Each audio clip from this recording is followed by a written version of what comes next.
So far the case that you've built for the Jimny suggests that as a lifestyle choice, it's interesting. As a easy to drive car, not very interesting. As a large family's car, also not very interesting. For a small car family, maybe nice. Safety should be okay. And mileage isn't great. Which obviously means that it does something else exceptionally well. I think it does two things exceptionally well. Okay. I think the persona is, I love the fact that it's not intimidating. Okay. Right? It's its dimensions, it's its design. It's like a scaled down G-Wagon, you know? So that's why you can't build a scale model, because it's already scaled. Yeah. This is the scale model of the G-Wagon. So don't you think that because of the fact that we are aspirational car buyers by and large in this country, the smaller size of the Jimny will cause issues? For sure. I think a lot of the people buying the Thar are buying it for its intimidating persona.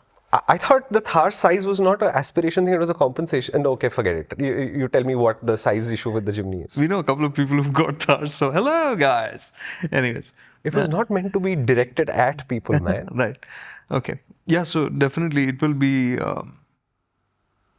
it will limit the appeal of the Jimny in some ways, especially given its price, which is more than the Thar.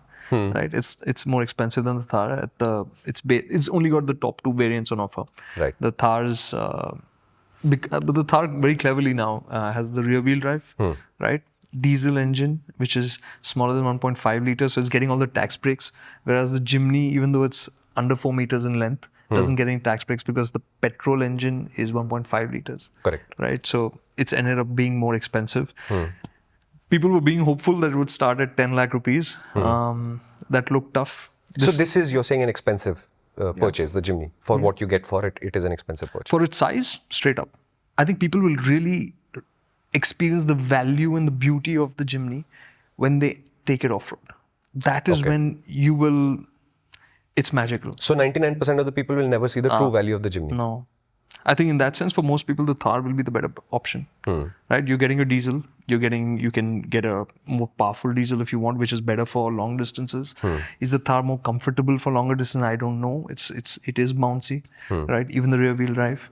But you do feel that rush because of the performance that the Thar has to offer, the size that it has. It's an obvious statement. Okay, so let me ask you a question about the SUV 4x4 situation, because what you're basically saying is neither of these two reasonably affordable SUVs are really everyday use comfortable SUVs.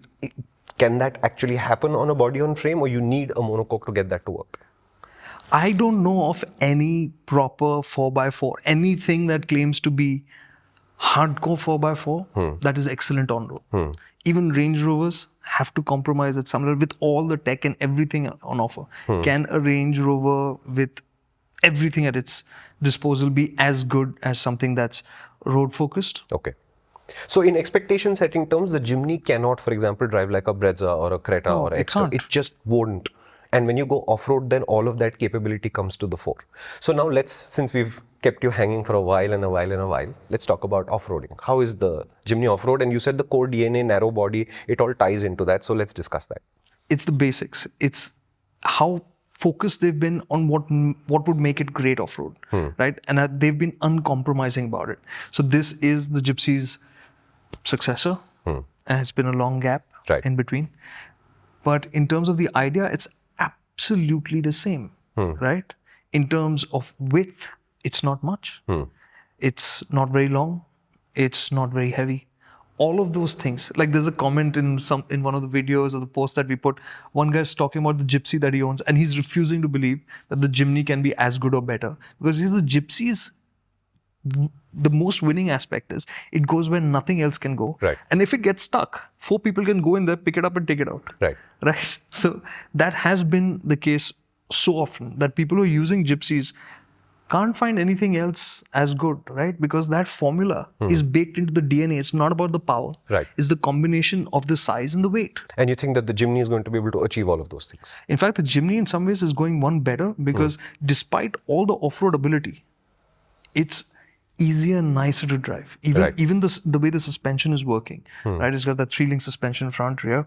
It all works with a sense of softness to it, right? It's not hard. So it's not bouncy like the Gypsy used to be. Yeah, it's not. It's Gypsy had that firmness. You could feel everything, right? Right. The Jimny is not like that. You can really zip with it and casually.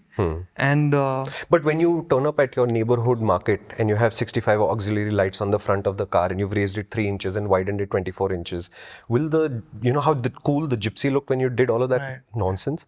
Will the Jimny be able to pull off that kind of cool? I think Jimny's appeal partly the Gypsy's appeal, over there was because of the open top. Right. Because when you turned up there with the open top, I think the hardtop versions could only do with 2 fog lamps at the front. The open top versions could go with as many as so you there's wanted. no Jimny open top coming at all? Not yet, at least. Has Maruti actually denied the idea that there will be no open top Jimny, or if we just don't have any international versions? I asked them about a 1.2 liter. I spoke to them about a rear wheel drive. I did not ask them about an open top.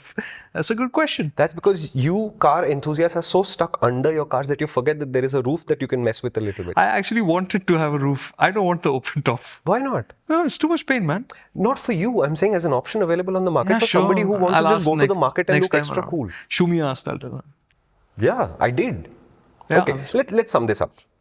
We'll drive the car obviously in more detail and we'll have to test it and we'll compare it, etc. Then we'll have even more real world city data in terms of how does it do. There are a couple of things I'll add quickly before we wrap up. Because you said lack of cup holders. Oh my God. The storage inside the cabin is ridiculous. It's really like going back to the dark ages by today's standards where we say, armrest nahi hai, ya armrest ka angle galat hai, ya yahan pe wo soft touch nahi hai.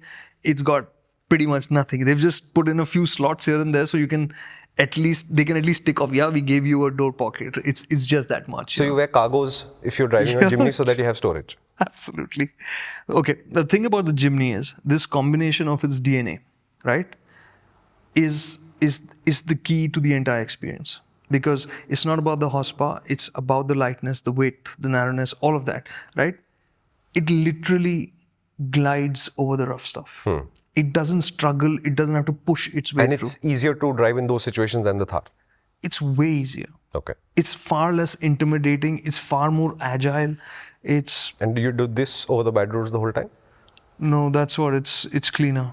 Okay. Because it's lighter. Okay. It has less to manage. Yes, we love talking about new cars and bikes. And we have spoken a lot. You can find many more such videos on the main Motorinc channel. Do remember to like, share, and subscribe.